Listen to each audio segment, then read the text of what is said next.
Hola,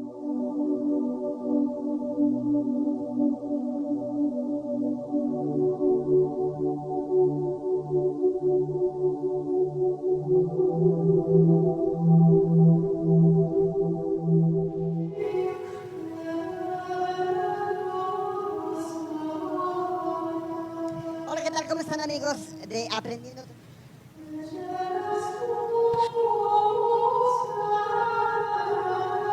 Redes sociales, ustedes puedan compartir esta transmisión de esta emisión de este programa. Y bueno, pues le damos la bienvenida a nuestro gran amigo Jorge Gasca, que el día de hoy nos acompaña en este programa. ¿Qué tal, Armando? Muy buenas noches a toda nuestra audiencia y pues contento de estar con ustedes para compartir, estas reflexiones, esta experiencia de fe que nosotros, pues tenemos y que lo hacemos con mucho gusto para todos ustedes. Muy bien, pues vamos a la primera sección de inmediato, donde Dios habla hoy.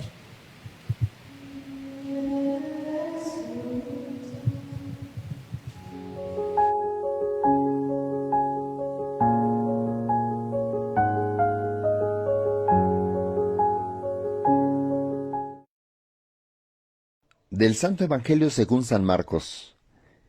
En aquel tiempo salió Jesús de la región de Tiro y vino de nuevo por Sidón al mar de Galilea, atravesando la región de Decápolis. Le llevaron entonces a un hombre sordo y tartamudo, y le suplicaban que le impusiera las manos. Él lo apartó a un lado de la gente. Le metió los dedos en los oídos y le tocó la lengua con saliva. Después, mirando al cielo, suspiró y le dijo: Efetá, que quiere decir ábrete. Al momento se le abrieron los oídos, se le soltó la traba de la lengua y empezó a hablar sin dificultad.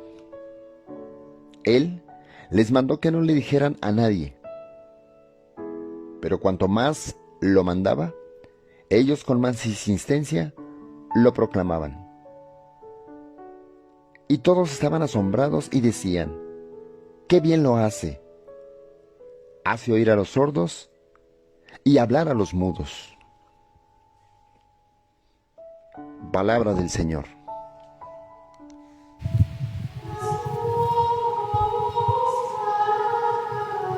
Jorge, pues un evangelio que el día de hoy nos habla donde Jesús realiza los milagros. Este milagro de devolverle la escucha, el oído a esta persona que estaba sorda, como también, pues tartamudeaba, así como yo, que a veces tartamudeo. Y entonces le voy a pedir al Señor que me toque con saliva la lengua para que se me destrabe la lengua.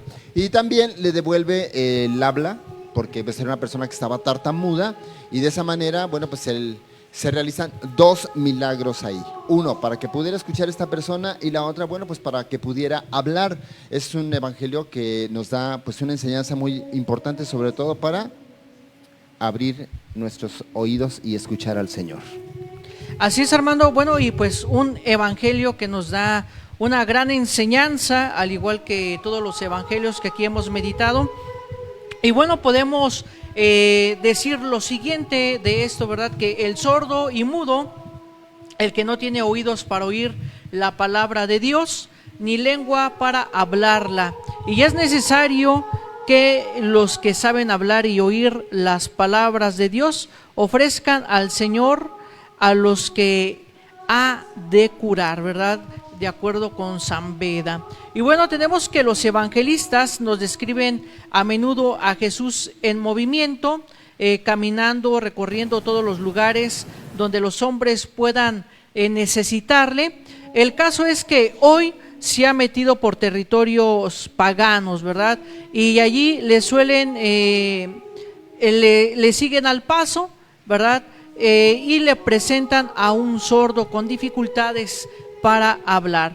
Una persona sorda o con dificultades auditivas, a menudo sufre el aislamiento de su entorno, la cuesta más enterarse, ¿verdad? Le cuesta más trabajo enterarse de lo que pasa, de lo que resulta.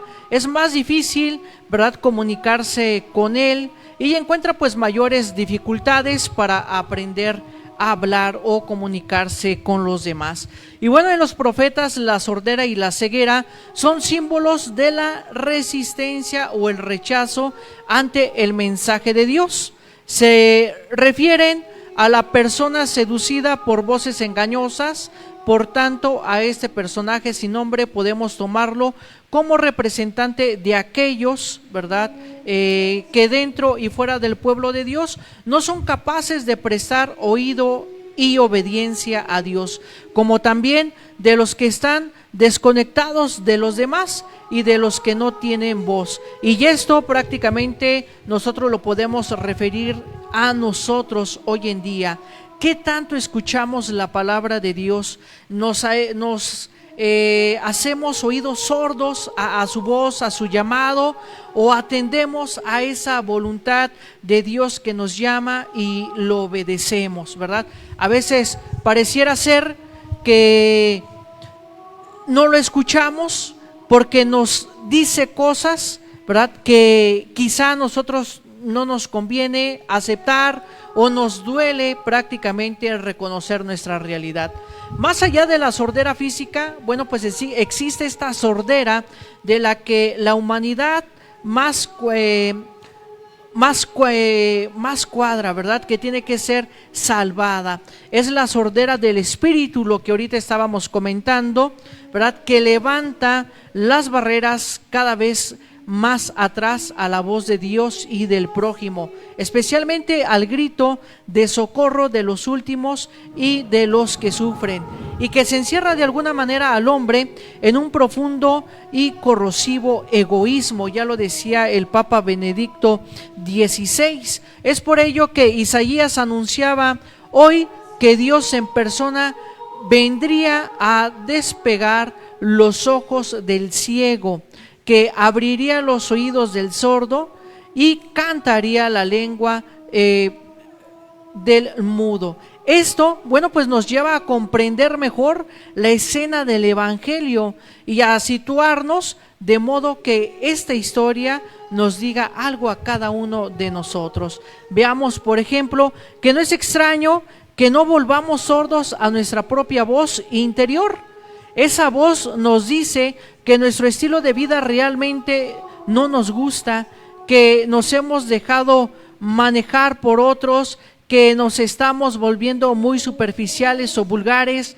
Esta voz del corazón, que vendría siendo la conciencia, que nos reprocha habernos puesto en el centro del mundo, haciendo caso solo a lo que nos interesa y a los que nos interesan solamente. Por eso nos volvemos egoístas, ¿no?, en este sentido, volviéndonos pues sordos a lo que pudiera complicarnos la vida. Son estos sentimientos que nos dicen cómo somos de verdad, qué nos duele y por qué. Lo que deberíamos corregir o caminar en que se debe que nos sintamos incómodos, ¿verdad?, violentos, malhumorados, irritables, cansados o deprimidos. Y bueno, ¿por qué? Porque al sernos sordos a la palabra de Dios, bueno, pues nos vamos alejando de su palabra, de su voluntad, de su gracia inclusive, ¿verdad?, justificando nuestras acciones, solamente escuchando nuestra voz y volviéndonos pues más egoístas. Ciertamente, Jorge, bueno, aquí podemos decir que viene este problema de que hay personas que tienen la discapacidad en cuestión auditiva, y no solamente la discapacidad en cuestión auditiva, sino también en cuestión del habla. Bueno, pues ojalá que nosotros aquí lo podemos asimilar, que no tengamos esa discapacidad para poder escuchar al Señor. Que nuestros oídos estén atentos a su palabra, que escuchemos su mensaje de salvación y que lo pongamos en práctica. Y una vez que el Señor con su palabra pueda en nosotros producir una conversión del corazón, un cambio de actitud, algo diferente en nuestras vidas, que nos haga amar más al prójimo, atender más al necesitado, bueno, pues eso pueda hacer que nosotros perdamos esa sordera. Y al mismo tiempo, ¿por qué no? Una vez que hemos sufrido, o bueno, más bien, mejor dicho, hemos nosotros recibido esa transformación a través de la palabra de Dios, pues también la prediquemos, que no estemos discapacitados pues al momento de estar hablando la palabra de Dios. Habemos muchos de nosotros que vamos a misa, vamos a la celebración eucarística o que participamos dentro de las actividades parroquiales en algún grupo, en la catequesis, en los equipos litúrgicos, en el coro, etcétera, etcétera, etcétera. Y en todos estos grupos nosotros tenemos la capacidad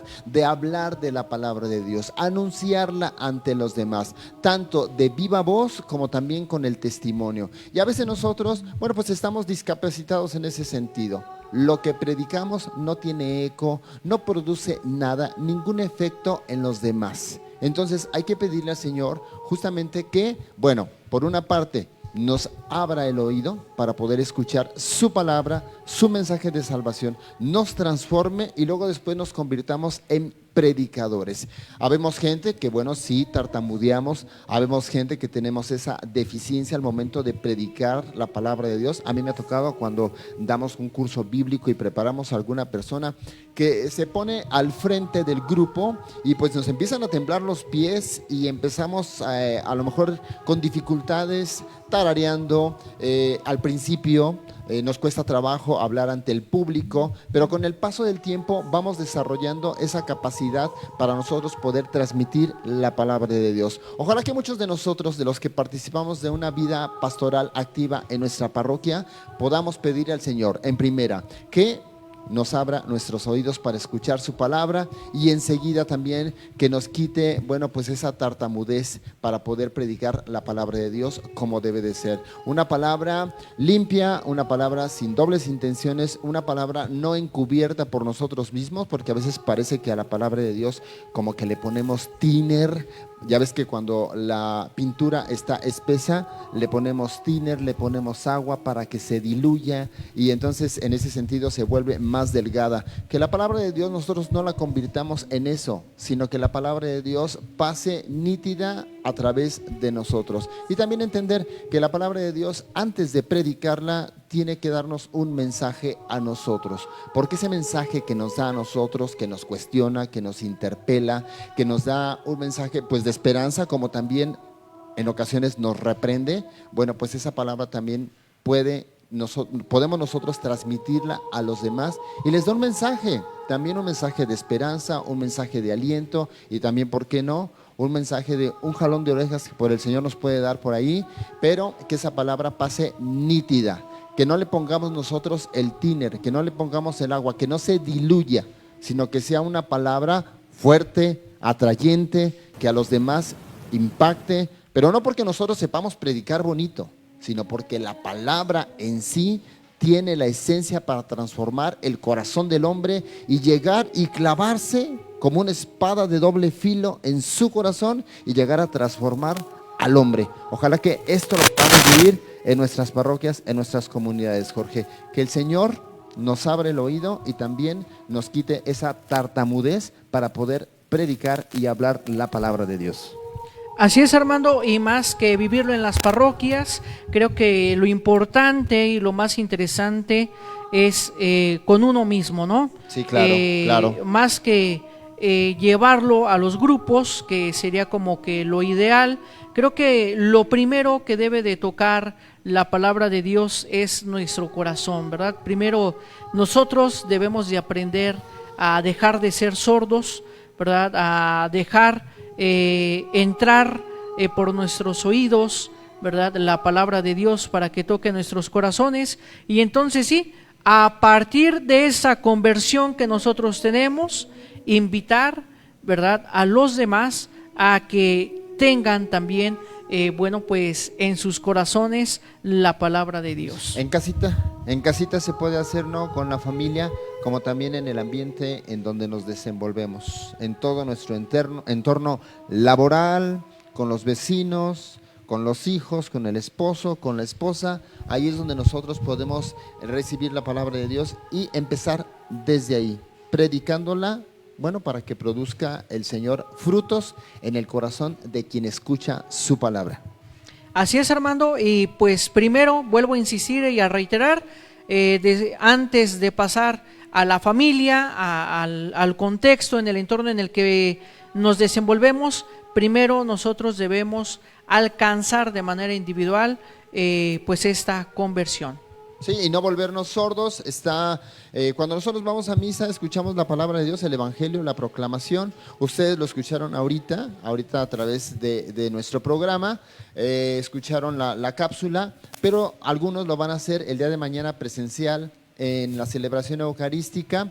Y bueno, no cerrar nuestros oídos cuando empiece la homilía, cuando empiece la escucha de la palabra de Dios, no cerrar nuestros oídos también cuando alguien nos invita en nuestras casas a escuchar la palabra de Dios. A veces los comentarios empiezan de, ya vas a empezar tú, ya vas a empezar con tus cosas de la iglesia, ya vas a empezar a ver la abuelita, ay, la abuelita ya va a empezar con sus cosas, la mamá también, uy, mamá, ¿cómo esto? Bueno, ojalá que dispongamos nuestro corazón para que la palabra de Dios entre por el oído y empiece a hacer efecto para poder nosotros iniciar una conversión del corazón de manera personal y dar un buen testimonio para los demás. Pues vámonos a una pausa y enseguida regresamos aquí en Aprendiendo tu Fe. Vamos a continuar con nuestra siguiente sección. No le cambien, quédense con nosotros. Librería Ecuménica. Extenso surtido y variedad en libros, artículos litúrgicos y religiosos. Atención con calidez. Góngora 108, Zona Centro, Celaya, Guanajuato. Un servicio para la orientación de tu vida.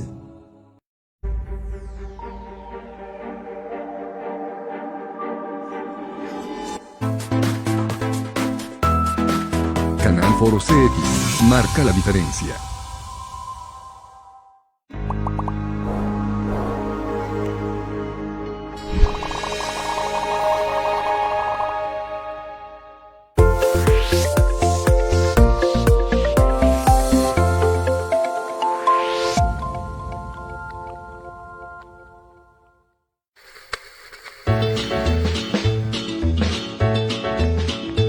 Canal Foro CX marca la diferencia.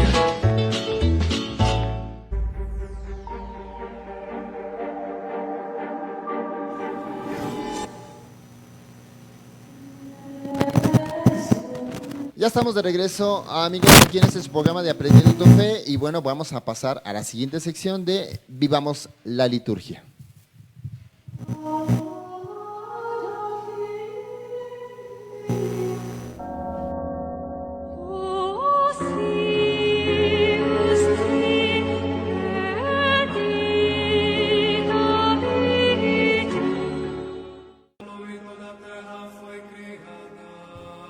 Bueno, pues ya estamos de regreso aquí en esta sección, Jorge, donde seguimos hablando respecto a la instrucción del uso del misal romano con respecto a las partes de la misa.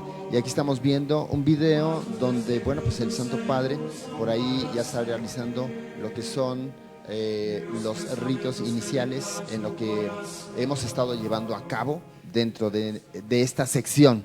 Y al mismo tiempo, bueno, pues vamos a pedirle a Yabal que nos ponga el cuadro sinóptico en donde hemos estado llevando a cabo cada una de las partes de la celebración eucarística para conocerlas. Y sí, bueno, allí es el cuadro sinóptico, es sobre los ornamentos, ¿verdad? Aquí no vamos a hablar de los ornamentos. Lo que vamos a hablar de la liturgia, ¿verdad?, es sobre la oración colecta que se da después del acto penitencial, ¿verdad? Ya después de que pasamos del yo confieso y del Señor ten piedad, bueno, pues sigue la oración colecta.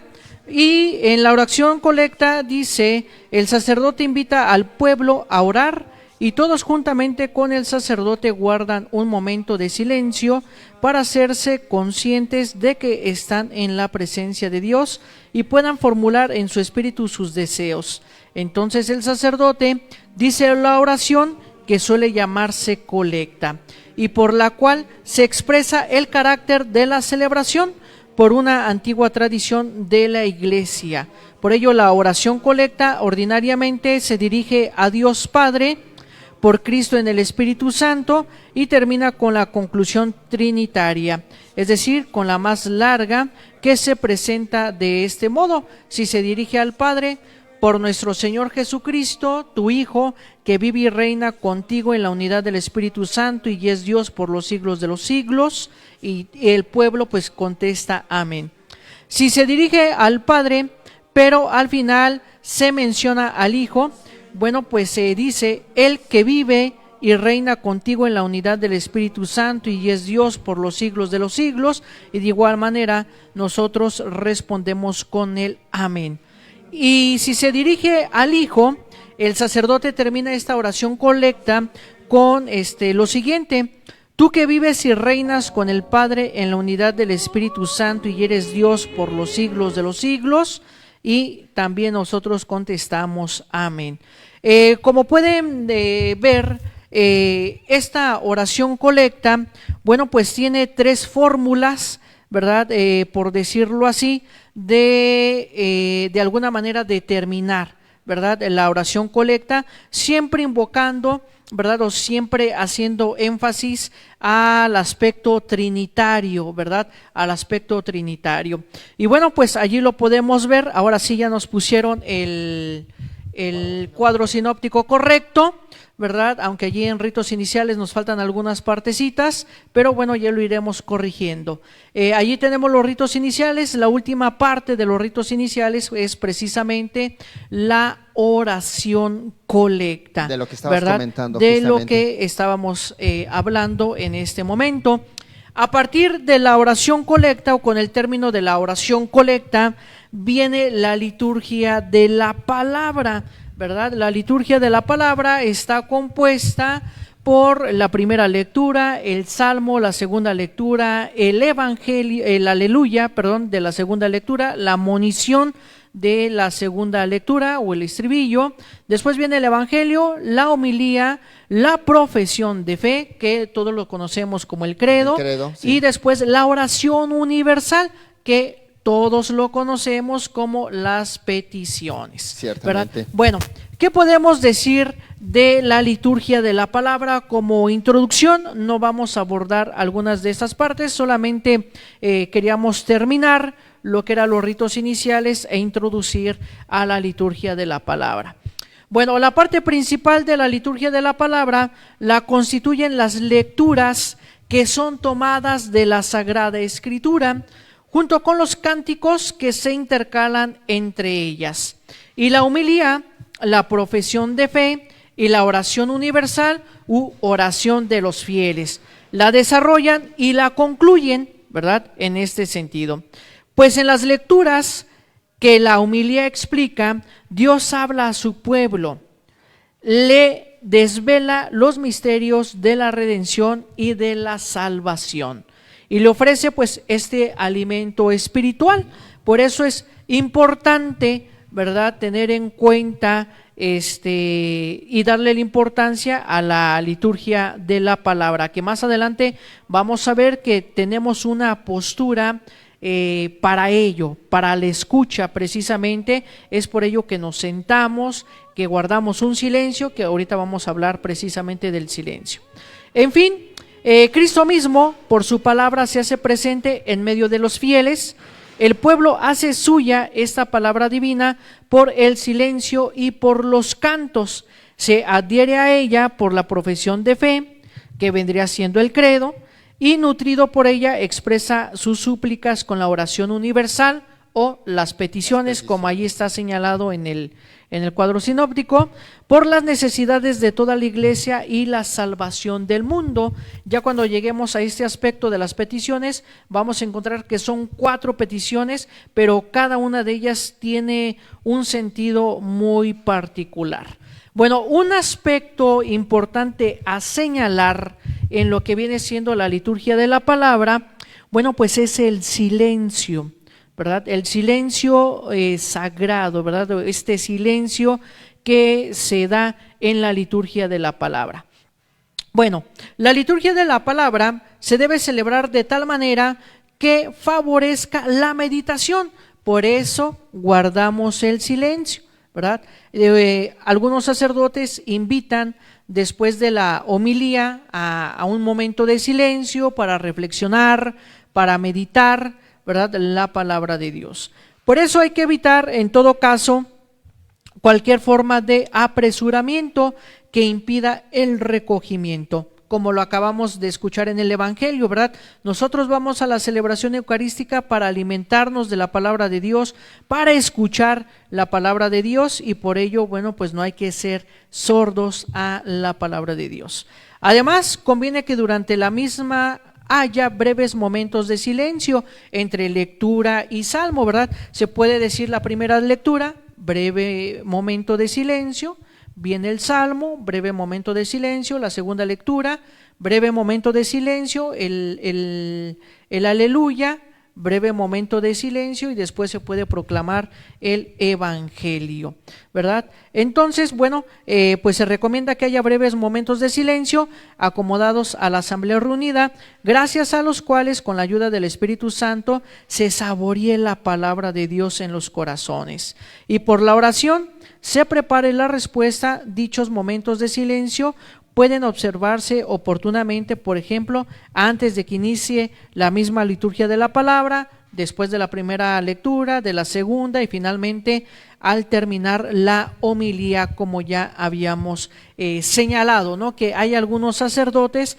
que después de la homilía, bueno, pues nos invitan a este momento de recogimiento. Interesante esto que estás mencionando, y bueno, muy a tono de lo que estábamos mencionando también el Evangelio del día de hoy, donde es el momento pues para escuchar la palabra de Dios, que el Señor nos abra los oídos para escuchar tanto la palabra de Dios con la primera lectura, segunda lectura, el Evangelio, y posteriormente con lo que viene siendo la homilía, que es una parte muy importante para que a nosotros nos inviten a la reflexión de el Evangelio. Prácticamente, ¿qué es lo que nosotros también proponemos aquí en este programa de Aprendiendo tu Fe? Al momento de la primera sección, en donde se narra el Evangelio y nosotros damos una breve, compartimos con ustedes una breve reflexión de lo que nos dice el Evangelio. El sacerdote ya se dedica a la homilía, y es ahí donde nosotros tenemos que poner mucha atención, estar atentos a ellos, y pues desde la primera lectura que estamos sentados escuchando con mucha atención, la segunda lectura igual que el Salmo, y ya nos ponemos de pie al momento del Evangelio. Esto nos ayuda a nosotros a concentrarnos, bien lo decías tú, mucho silencio, mucha concentración, y pues a veces, ¿por qué no decirlo?, se nos viene el distraernos con una cosa o con otra, con los fieles que están ahí, la mamá, el niño, están jugando, entonces nos distraemos muy fácilmente. Esto requiere de mucha concentración para que la palabra realmente llegue a nosotros, y bueno, pues nosotros podamos degustarla, disfrutarla, recibir el mensaje, y bueno, pues aplicarlo en nuestra vida diaria.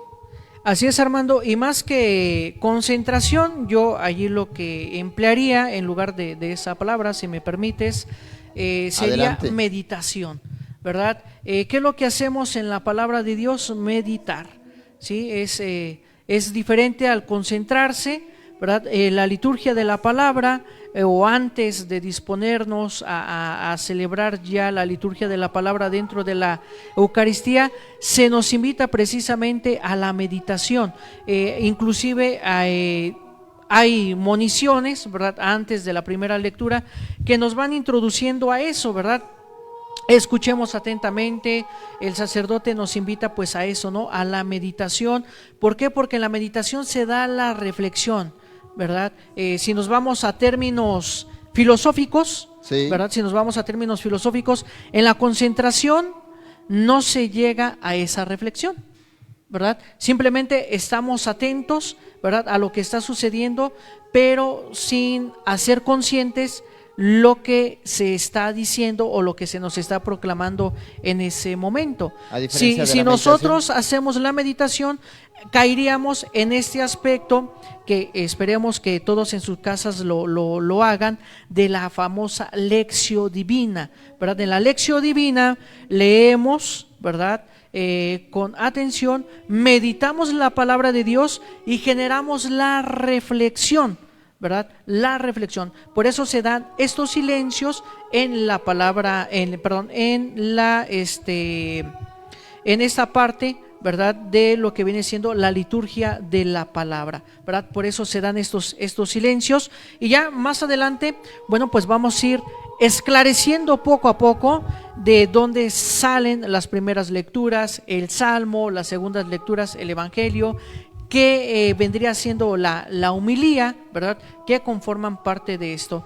Pero a mí de manera particular sí me gustaría, ¿verdad?, que nos quedáramos con esto cuando mañana participemos presencialmente o a distancia de la celebración eucarística, que disfrutemos la palabra de Dios, ¿verdad? ¿Y cómo la vamos a disfrutar? Bueno, ya escuchamos con el silencio, ¿verdad? ¿Por qué? Porque gracias al silencio nosotros podemos meditar, podemos reflexionar, podemos escuchar lo que nuestro Señor nos dice a nosotros de manera particular. Sí, el sacerdote en la homilía nos da como que el mensaje general, pero también hay ese mensaje particular, muy individual, que nos dice o que nos llama nuestro Señor a cada uno de nosotros de una manera especial. Claro, porque la palabra de Dios se ajusta a las circunstancias de tu vida. Exactamente. Y como cada persona dentro de la asamblea eucarística traemos diferentes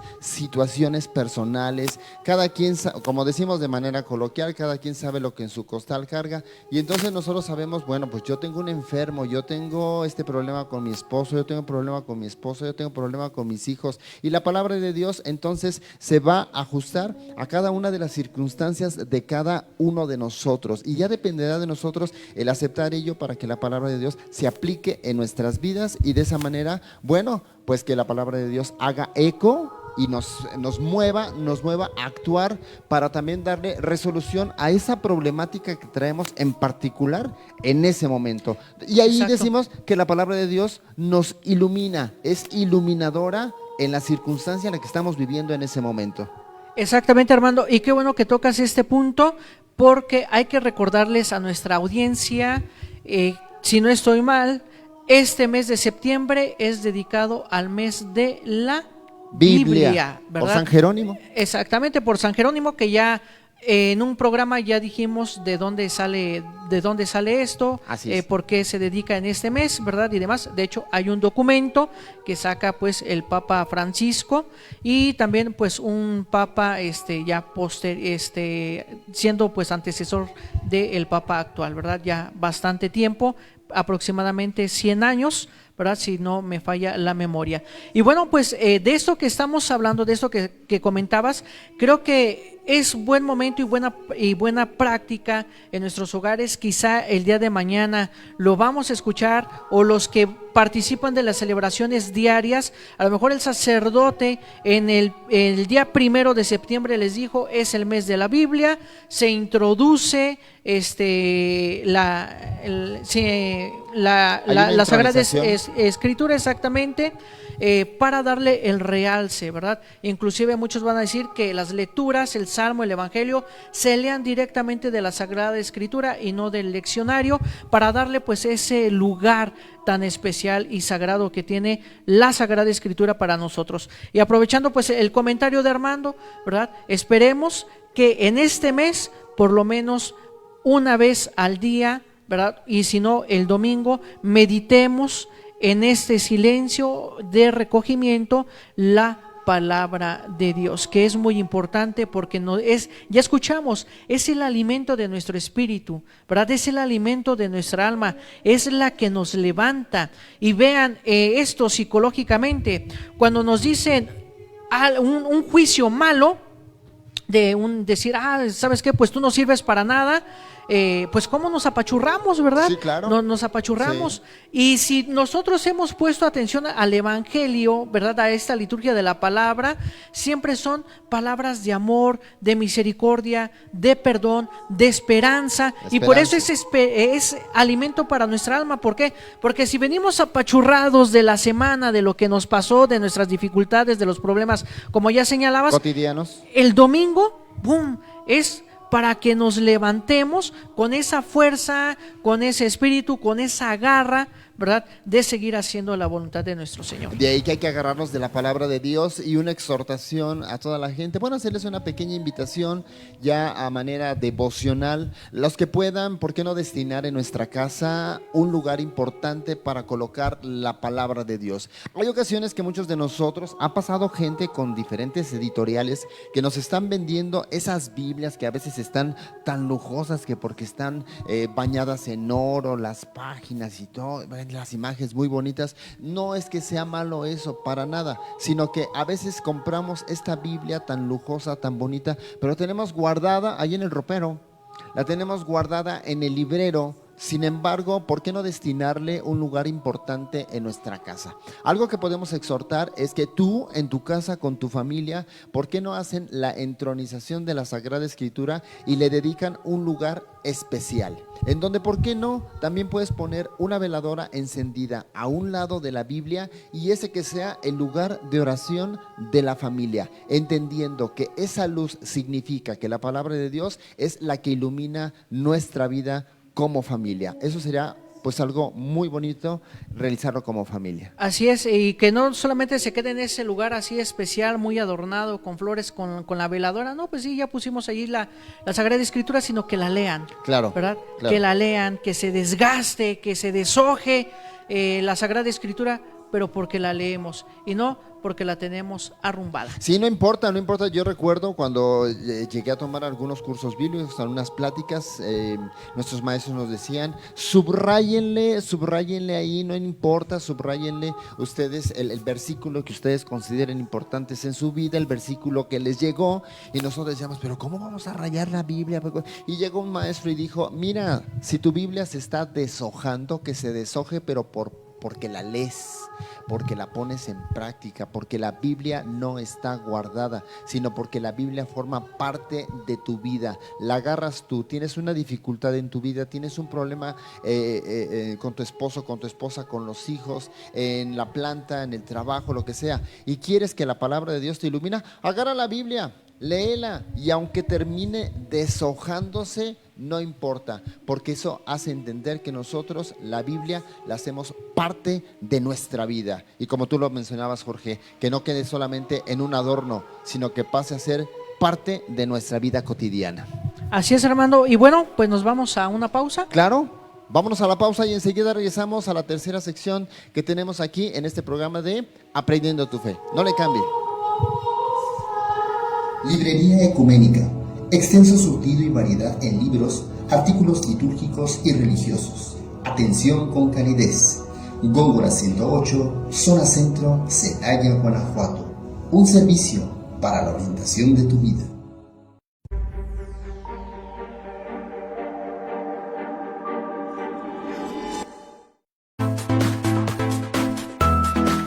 Canal Foro CX marca la diferencia.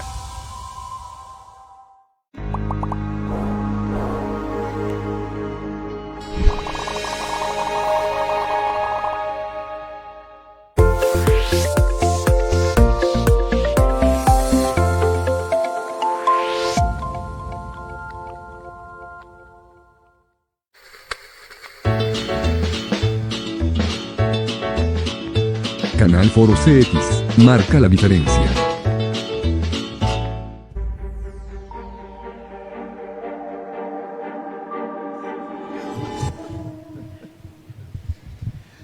Muy bien, amigos de Aprendiendo tu Fe, pues estamos de regreso aquí en este su programa, esperando que lo que nosotros convendemos pues les ayude en su vida. Es una aportación, es un granito de arena que nosotros hacemos con mucho gusto. Y vámonos a esta tercera sección, Jorge, donde vamos a hablar de un documento que tú nos traes que es muy importante.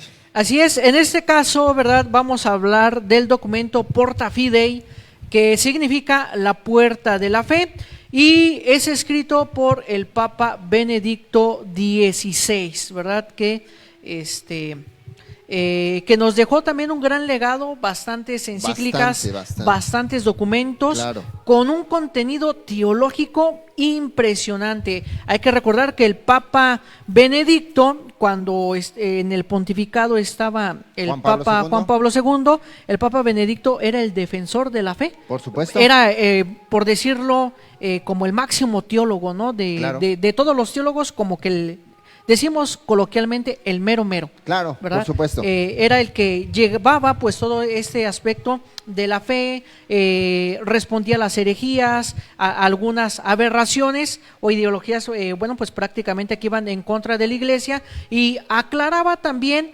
las posturas que tenía la iglesia. Y es por eso que salen estos documentos, y estos documentos ya tienen bastante tiempo que han salido a la luz pública. Sí. Y como ustedes pueden ver, aquí hemos hablado de la equidad de género, un poquito del aborto, sobre el medio ambiente y demás, que son problemas que la Santa Madre Iglesia aborda desde su postura, y en estos documentos aclara el por qué está de acuerdo, el por qué no está de acuerdo. Pero lo importante y lo interesante es que siempre nos muestra una solución. Por supuesto, y sobre todo a la luz de la fe, Exacto. y siempre respondiendo a la problemática que estamos viviendo nosotros en estos momentos. Así es, y no solamente son ocurrencias, No. si nosotros leemos bien y detenidamente todos estos documentos, Armando, nos vamos a dar cuenta que tienen fundamentos bíblicos, filosóficos y teológicos. Y pastorales, ¿verdad? A veces también. Exacto. Bueno, allí ya es como que el culmen, ¿verdad? Culmen. Así como que esto se aplica dentro de la misión en esto. Por supuesto. ¿verdad? Pero tiene estos tres fundamentos: Sagrada Escritura, filosóficos y teológicos. Y ahí nada más cabe mencionar, Jorge, que pues es prácticamente el magisterio de la iglesia a través de estos documentos, que está al pendiente de la custodia de la palabra de Dios que predicó Jesús desde un principio hasta nuestro día. Así es. Y esto es garantía de lo que está en esos documentos, de que es palabra de Dios. Exactamente, por eso es la tradición de la iglesia. Exactamente. Y bueno, en este documento que estamos viendo en pantalla, se escribió el 11 de octubre del 2012, donde se cumplían 50 años de la inauguración del Concilio Vaticano II y 20 años de la publicación del Catecismo de la Iglesia Católica, promulgado por el Beato, en ese momento era el Beato Papa sí. Juan Pablo II, ahora es su Santidad San Juan Pablo II. Con esta doble conmemoración en mente, el Papa Benedicto XVI ha querido convocar un año de la fe. Desde ese día, el 24 de noviembre del 2013, desde el 11 de octubre del 2012 hasta el 24 de noviembre del 2013, terminando con la solemnidad de Cristo Rey. Se trata de una buena ocasión para introducir a todo el cuerpo eclesial un tiempo de especial reflexión y descubrimiento de la fe, a propósito del Evangelio, ¿verdad? Claro. Que no seamos sordos a la palabra de Dios, que la meditemos para reflexionar cómo está nuestra fe, ¿no? Claro. Desde este y que nos sentido. ilumine nuestra realidad. Exactamente, ¿sí? Entonces, para este redescubrimiento de la fe, como lo fue también el año que proclamaba en 1967 el Papa Pablo VI, la promulgación de ese año de la fe es pues una llamada del Santo Padre a todos los cristianos a profundizar y a afirmarse en la fe y hacer resplandecer la palabra de verdad que el Señor Jesús nos dejó. Eso de profundizar, qué importante, eso de profundizar nuestra fe. ¿Por qué? Porque yo me doy cuenta de una cosa, Jorge. Los jóvenes del día de hoy en día, a veces en las aulas, en las instituciones educativas, se encuentran con maestros que es muy respetable que ellos no estén de acuerdo con la doctrina de la iglesia, pero que al menos los que profesamos esta fe tengamos estos documentos a la mano para que iluminen nuestra fe y la fortalezcan.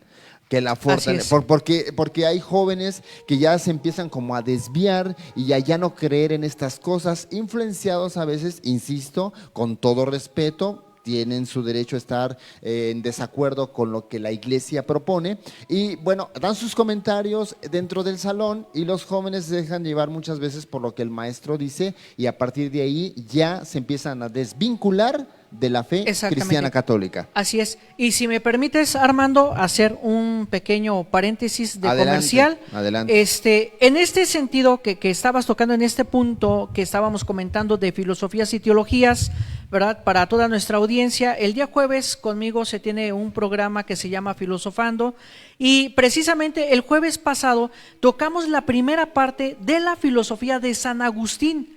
O sea, es interesantísimo ver cómo los santos tienen una producción filosófica, por supuesto, ¿verdad? Esta producción filosófica que se vuelve teología, ¿verdad? Y que le da el sustento a la teología para dar estos argumentos. Por lo tanto, un joven cristiano católico comprometido o cualquier bautizado cristiano católico comprometido debe de conocer sus fundamentos filosóficos y teológicos de su fe, ¿verdad? Y los invito, ¿verdad? Los invito a que vean los jueves en punto de las 6 de la tarde este programa de Filosofando, porque solamente abordamos la primera parte de la filosofía de San Agustín, falta la segunda parte y todavía falta tocar la filosofía de Santo Tomás de Aquino, de Santo Tomás Moro, de San Buenaventura, de San Anselmo, que es toda esta escolástica que se da en la Edad Media y es donde se sustenta filosóficamente y teológicamente nuestra fe el día de hoy. ¿Y qué se responde en la Edad Media? Quizá preguntas que nos hacemos hoy en día. Claro. ¿Cómo demostramos la existencia de Dios? Y la existencia de Dios se demuestra filosóficamente y teológicamente. Y por eso los invitamos a que vean esos programas, porque quizá dudas de razón que tengamos sobre nuestra fe, quizá allí encontremos una respuesta. Fíjate qué importante lo que estás mencionando ya para irnos, porque ya estamos a punto de terminar nuestro programa. Nada más comentarle a la gente que la fe cristiana católica no se fundamenta en fantasías. Y lo acaba de decir ahorita Jorge, justamente que él tiene su programa los jueves, sino que se sustenta en la filosofía y en la teología. O sea que no estamos creyendo nosotros tonterías, no estamos creyendo cosas inventadas, nada más porque se le ocurrió al Papa, porque se le ocurrió al sacerdote, al santo fulano de tal decir tal o cual cosa, ya por eso lo vamos a creer. No. Detrás de todo ello hay un estudio profundo, serio, para que la gente entienda que nosotros como Iglesia Católica no estamos creyendo en cualquier cosa, solamente nada más porque se nos da la gana. Exactamente, ¿verdad? Y bueno, pues los invitamos, ¿verdad? A que estén allí los jueves y los invitados, bueno, que vamos a tener, van a ser sacerdotes, van a ser compañeros que estuvieron en el seminario, que los mandaron a estudiar a Roma, a España, etcétera, etcétera, que conocen prácticamente o tomaron de primera mano estas enseñanzas de los grandes teólogos, ¿verdad?, a nivel internacional. Perfecto. No, pues adelante, invitados todos ustedes con Jorge todos los jueves a las 6 de la tarde, ¿cierto? Así es. Adelante. Y pues nosotros nos vamos, nos retiramos, se termina nuestro tiempo. Esperemos que lo que el día de hoy les pudiéramos aportar les ayude mucho para su fe. Recuerden que este programa por eso es Aprendiendo tu Fe. Vamos aprendiendo poco a poco y cada vez más vamos a ir dándoles a ustedes lo que se necesita para conocer nuestra fe cristiana católica. Nos despedimos, muchísimas gracias por su atención y nos vemos para la próxima.